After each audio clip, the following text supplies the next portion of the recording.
Functions of Broken Argyle. There's a grocery store to your door, grow it, know it, on the grid, off the grid, Bill of Right, cadence, life, dignity, health, music, connected home diorama, and ultimately proof of life.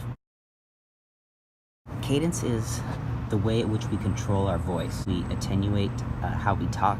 Home automation is all about controlling the aspects of our home via either our voice or our phone or being able to monitor something. Automate the mundane portions of our life. We have more time to do the things in our life that we love or to be with people that we love. It's going to keep us safe. It's the way that the future is going. Technology, it's going to keep evolving. It's like Mother Nature in a way because it will never stop progressing. If you think of a robot, it will have the ultimate ego. It will have protocols, tasks that it will be designed to do. The only thing that separates us between machine is pull things from the ether, which is creativity or imagination. Here's the problem. We get mad at machines when they don't do the things that we think that they're supposed to do. But we made machines. And when I say we, I mean humanity. Humanity made machines. We're getting mad at them for doing the things that we told them to do. They become sentiment. When they are allowed to think on their own, they're going to be pissed off at us. They're going to revolt back. Take parenting, for instance, and how we treat kids subservience most of the time because parents think that they have that right to do. When we're kids, we're small and we don't have the voice and we don't have the knowledge and we don't have the tools to be able to fight back. But when robots finally become sentient, they are going to be bigger and stronger and faster and be able to communicate all at once. If it can, it will. If grandma doesn't have to get up and walk to the light switch to turn it off, that's one less time that we'll have the ability to fall and break her hip. It's not making us lazy. Humanity makes us lazy. Humans make us lazy. We make ourselves lazy. Talk about how guns don't kill people, people kill people. That's exactly right. In Utopia, we don't have guns. When we can automate the mundane portions of our life, not automating our conversations or the interactions that we have with people, because we forget that technology is how we communicate. If Jesus Christ had a communicative ability like Facebook or like Twitter or places to get his message out, like maybe this world would be a hell of a lot better than it is. And I think that's one of the main reasons why the things that he was doing didn't transfer. It wasn't able to get outside of his circle of who knew him. He came and he understood like what life needed to be, and then he tried to tell that to the people in his city, and they all looked at him like, no, you're just a carpenter's son, because they think that I'm just still like the doofball who like peed and sinks in college, got drunk all the time. And I understand why my intentions have been mistaken. When we build this network of technical ambassadors that are able to go and talk to the elders, talk to the elder that was a plumber, talk to the elder that was an engineer, talk to the elder that was a police officer, a fireman. Kids will understand what they need, what they want to be when they are older, what they want to grow up into. Every dollar that goes into Broken Argyle is going to be online for everybody to see exactly where everything goes. Kids are better raised in communities. Siloing families. You have to give kids the opportunity to be able to understand life on their own terms and how they do it. Build this network of technical ambassadors. They start to help the older generations with technology. And then the older generations are able to communicate more. Like my grandma, she's scared of it. She's scared of being shamed of it. But my grandfather, before he passed away, he knew how technology could help us because he started taking digital photographs, like catalog their life together. And I have like 1,000 pictures that he took on his computer that I'm just waiting to give to my grandma. Cadence, it's going to be a technology service where we go and we help grandma and grandpa come into technologies that they're going to enjoy, aren't going to be scary to them anymore, make them safer in their homes. I can take care of grandma better with technology. I can help her do things easier, smarter, better, faster with technology. The younger generations will always be able to do that. Because another thing, when the white man came over and take over America was we had the technology. So whoever has the technology and can harness the technology is always going to win. Take down the ego of the adults, because when kids start to show adults what they know about these things and help them, they're going to respect the kids more and they're going to listen to them. Change organically starts is at the bottom, and it's always going to start with our youth. Ego is the expectation of similarity.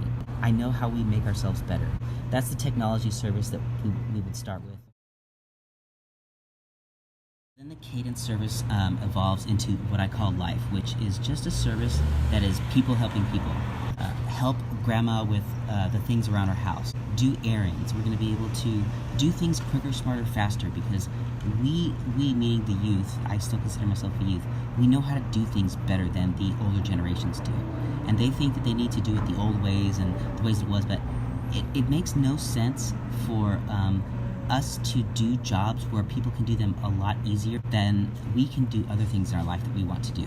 We can be with people that we want to be with. We can go play music or write poetry or do whatever we want to do. We have this network. We can work with the local shops to get all those things done like very easily, and people don't have to worry about that. It's an unconditional service where at a moment's notice you can call us and we can be there for you. You need to ride to the airport. Okay, cool. We'll be there in a minute. We'll come and take you. Run an errand real quick, but you got family over, so you can't do that. You need help with your yard work. You need help with this. You need help with that. Technical ambassadors are going to manage a internet site where we're going to list tasks for the younger generations, like the 15, 14, 13, 12-year-olds. It's going to be parent approved. Take care of their adjacent neighborhoods because I don't want them to be next door. The adults will take advantage of it. Life is just expanding the cadence service, the technology service, into something more than just technology. Grow it, know it. Big Farm is going to make a fuck ton of money in the next couple of years off of marijuana medication. The amphetamines are going to be taken out of society. Big Farm and a lot of people know that they are the gateway drug. It's going to be very expensive. If we help the adults and older generations grow their own in their own home setups that are going to be personalized, when you grow something, you tend not to abuse it because you respect it. Only the older TAs that are above 21, because that's going to be an issue. When the kids are around it more while their parents are growing it, like people aren't going to abuse it as much as a stopping drug. Not many people smoke and then go get in fights or go get in bar fights. Us helping the community understand marijuana for what it really is. When we supposedly cure ADHD with amphetamines, we take away the empathy and we take away their souls. So that's why they don't create. Okay, on the grid, off the grid.